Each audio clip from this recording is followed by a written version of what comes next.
grab yourself a beverage of choice, because today we are talking about books. Hello! Before we get into this video, follow me on my socials, Instagram, Twitter, links will be in the description box, and subscribe. And let's get into this video. For this video I wanted to share with you all the books that I have read this year, 2020. What a year. I cannot put into words. Oh my gosh, this is the last video of the year. Yes! And what a year it has been. But we are not going to talk about that. We really don't need to. Seeing as we, us, me, you...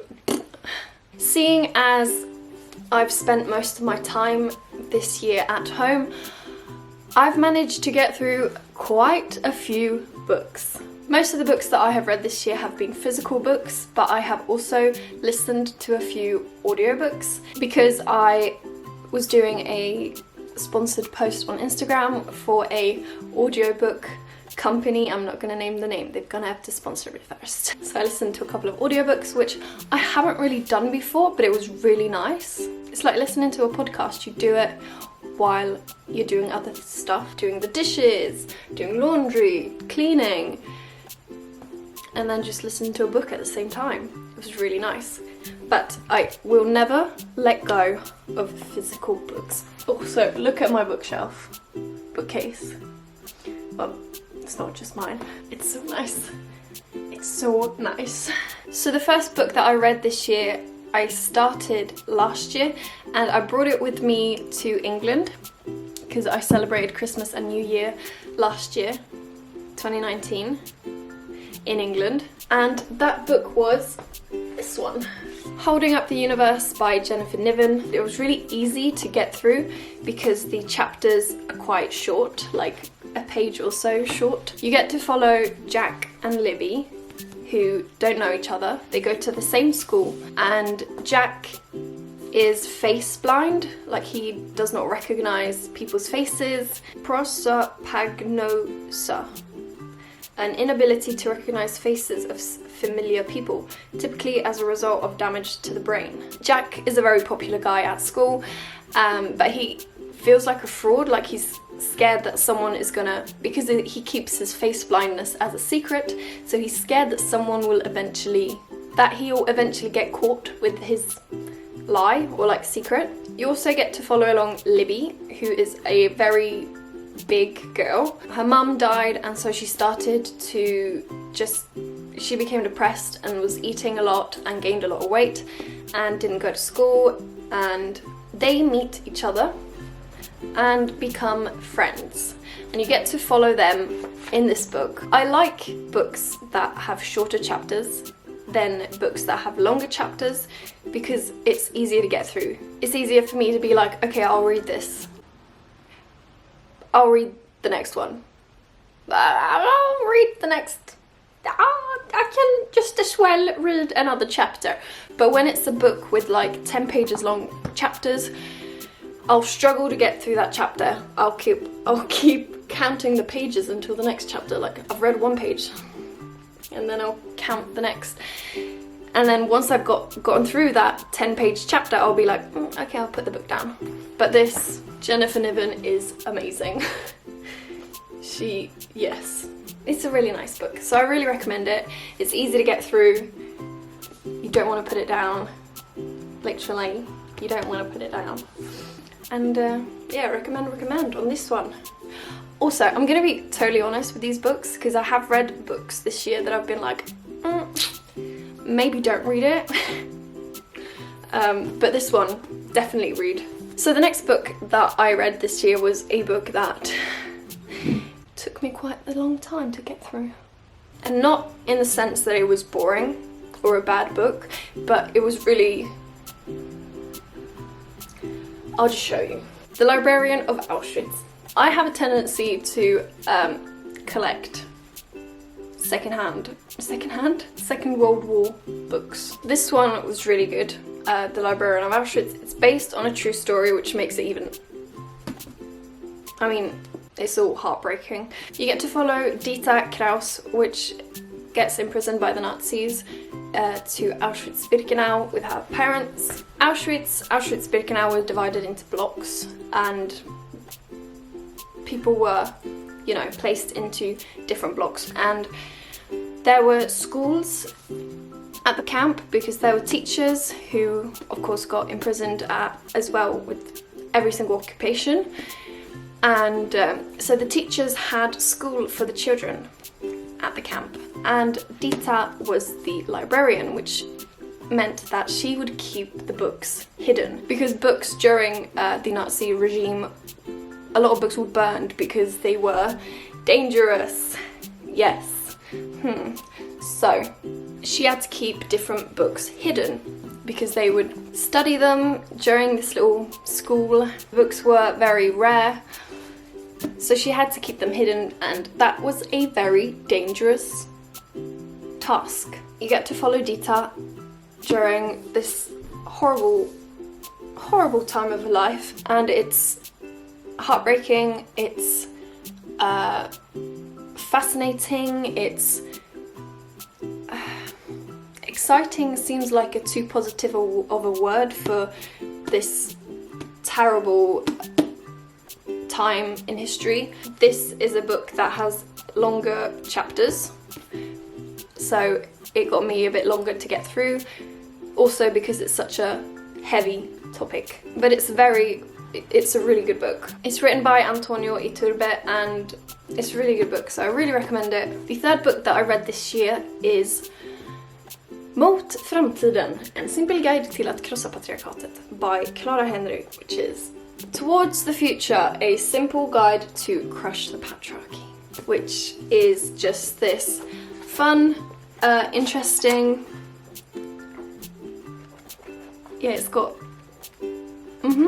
a very fun, interesting book where she talks about history and biology. She talks about historic feminists, gender roles, and just makes it like it's a very complex topic, but she makes it fun, and it's all these like lists. I love lists and pictures and how to, yes, like facts about boobs. And she also writes about everyday sexism and facts and history about the injustice between the sexes, the society's standards, the society's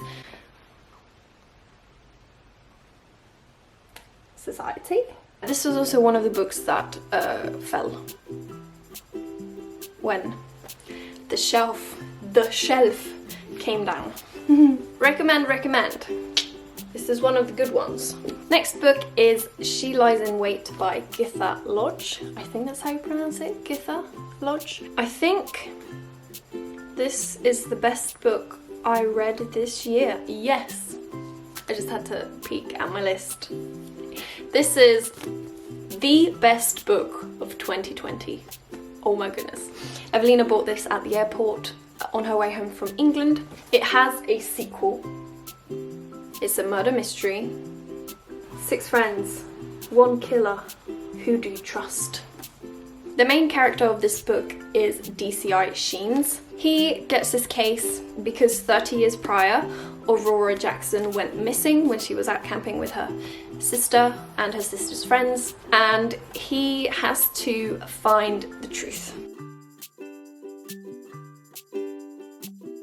So parallel to today, like DCI Sheens trying to solve the case, we get to read flashbacks from all of the friends and the sister and Aurora. Every other chapter is now DCI Sheens, and every other chapter is Aurora, leading up to her disappearance. Disappearing. This is a good one. This is so good. I could not put it down. Well, I could, but I didn't want to. It's just really exciting, and you want to know who did it. But it's also really sad because this sister lost her sister, but you still like wonder if it was her who did it. or if it was any of the friends who did it, what happened. We want to know. You want to know. I know, you want to know. This is really, really good. The chapters are... Oh, that was a long chapter. The chapters vary from 1 page, 2 pages to a few pages, but it was really worth it. Highly recommend this book. So good. This next book was a bit more difficult for me to get through. The Zombie Survival Guide. Complete Protection from the Living Dead by Max Brooks. He's the author of World War Z, which is the film that Brad Pitt is in with the zombies. Yeah. This is the Zombie Survival Guide, and it is, the title says it all. It has different chapters of like the virus, the zombie virus, weapons and like techniques you need to know, what kind of vehicle you should be using, where you should be staying and how you should protect yourself. You should cut your hair short because then no zombie can grab you. That's why I'm cutting my hair. It did, however, stress me out a little bit. I'm not gonna lie. I used to watch The Walking Dead, but I haven't seen it now for ages. Please don't spoil any of it because I will eventually maybe continue watching it, but I'm quite a few seasons behind. I remember watching an episode of The Walking Dead and then just dreaming about zombies, having nightmares. It's a funny book, like how to defend yourself if a zombie apocalypse happened, but it did just stress me out a little bit. Read it if you want. It's a good book. It's not the best. I won't be reading it again unless I have to. This next book is another book that Evelina bought at the airport. She read it and she said I could read it, and then she said if you want, keep it because I'm not going to read it again. But I'm going to keep it because it's a classic, and it is Little Women by Louisa May Alcott. This book was first published over 150 years ago. It's about Meg, Jo, Beth and Amy, who are 4 sisters who are getting into mischief and just trying to navigate themselves in life. They come from a privileged family. Evelina read it and she was waiting for something to happen, and she said it just never seemed to happen. I went in with that intention because she told me nothing major is going to happen in this book. It's just kind of like their life. I quite enjoyed reading this. I thought I saw some similarities in me and my 3 sisters. We're 4 sisters. This book has got 4 sisters, and I don't know, I quite enjoyed it, but some things are questionable seeing as it was written, first published over 150 years ago. I thought it was nice. The love between sisters, beautiful. So, I mean, read it if you like. It's not the best book ever written, but I did enjoy it. The next book of 2020 is a audiobook, which is Something to Tell You by Lucy Diamond. This was a very feel-good book. It was nice to listen to it when I was doing laundry, cleaning, tidying, driving. It's about a woman who recently lost her mum. This is a grown woman. She's got a partner who has a son from a previous relationship, and her mother recently passed away, and so she goes looking for her dad because her dad has not been present in her life. So she finds him, and he's got this massive family. He's got a wife, he's got children who are grown up, and he has grandchildren. She goes looking for him, and he's having a party because he's been married to his wife for X amount of years.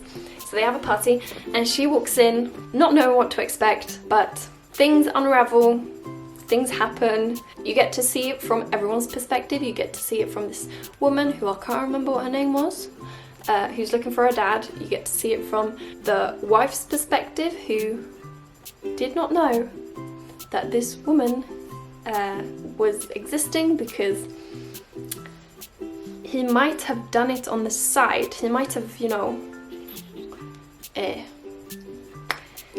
not been faithful to her. You also get to see it from the siblings' point of view, like the step-siblings' point of view, because he has 2 sons and a daughter, and all of a sudden this daughter's got a sister But yeah, it was a very feel-good book, so I do really recommend it, either as audiobook or as a physical book. It was nice. That was very good. I really enjoyed it, so I highly recommend that as well. The next audiobook, which should have gone before the one I just mentioned because it's the first one I read, and it was And Then There Were None by Agatha Christie, which is a murder mystery. It's a book from, I want to say, beginning of the 1900s, so basically 100 years ago, and it's about people who get invited to this island, this private island, this big house, and they all have a certain reason to be there. So they get there, and there's this like nursery rhyme poem thing, where these little soldier boys, they die in different ways, which is explained in the poem, and the people who get invited to this house, they die like the poem. So the mystery is who is doing this, why, and it's very interesting. Read it in a physical book or listen to it as an audiobook. It was really good. The last audiobook that I listened to was Kring, denna, kropp by Stina Wollter. Around this body. She also narrates the book in the audiobook, which she has just this lovely voice to listen to. Stina Wollter is a daughter to the Swedish actor Sven Wollter, who sadly passed away in COVID-19 this year. She talks about or writes about her life and stories around eating disorders, her sister's passing in an eating disorder, how that has affected her life, as well with just telling about her life, how she went to art school and meeting someone and having children. I thought this book was very good. It was in Swedish. I don't know if it's in English, but if you can speak Swedish or understand Swedish, then I really recommend listening or reading this book. So the last book that I finished reading this year is Vera by Swärd. It's a Swedish book. This book is about a girl called Sandrine who comes to Sweden after the Second World War, and she's pregnant. She marries this man. They live in Stockholm, but there's a lot of questions around who she is, where she comes from, why is she pregnant, who's the dad. And she marries into this wealthy, strict family who also are very questionable. I'm not gonna lie, I did not like this book. I thought it was very slow. I just didn't feel like I got all the answers I wanted from this book. It ended very quickly. You had to read half or like 2/3 of the book to get into it, to like, oh, okay, that's why. And yeah, I don't recommend it. Sorry, can you say that? Can you, I don't know, read it if you like, but I did not find it good.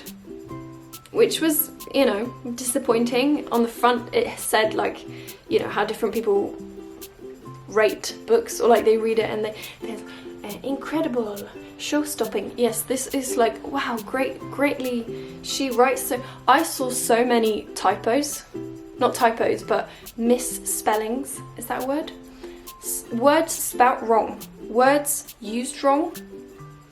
Like, and it's like, oh, you've written a book and you wrote enda instead of enda. The fact that I read the entire book when I didn't like it, that says commitment. I bought it secondhand, I have donated it, so hopefully it can be a good book for somebody else, but for me it just was not. No, I don't recommend. Those are all the books that I read and finished 2020. I am currently reading The Collector by Fowles. This is the 3rd time reading it. People might think it's strange, like, why would you read a book 3 times? Why would you watch a film 3 times? It's the same thing. kinda. I really enjoy this book. I have not read so much of it because I've been busy, but every time I read it, I'm just like, you stupid person. This is about a man called, I still can't remember how, Frederick. Yeah, Frederick. He falls in love with a woman who is just living her best life. She's just living her life nicely. And he wants her to love him, but she does not know he exists. So what does he do? He kidnaps her. He wins a lot of money, he buys a house, and he kidnaps her. The book is divided into 3 parts. The first part is through Frederick's perspective, the second part is through Miranda's perspective, and the third part is through Frederick's perspective. It's a really good book, but it's so frustrating because I know what's going to happen. I don't want it to happen, but it's going to happen. Really good book. I do really recommend it. I won't finish it before the end of this year because I am here. And I'm not a fast reader, I have realised. So this is what I'm currently reading. No one asked, but I told you anyway. So that was all of the books that I have read 2020. If you have read any good books, comment down below. I would love to hear your book recommendations. I'm always looking for a good book. I'm always in the search for a good book. I hope that you have had a somewhat okay year, despite the circumstances. Let's just give each other a little virtual hug because we cannot physically hug each other, even if we wanted to. Thank you so much for watching this video. Give it a thumbs up if you enjoyed it, and if you are new, feel free to subscribe. I would be very happy. And aside from that, I will see you next year. Take care and stay safe. Haydon!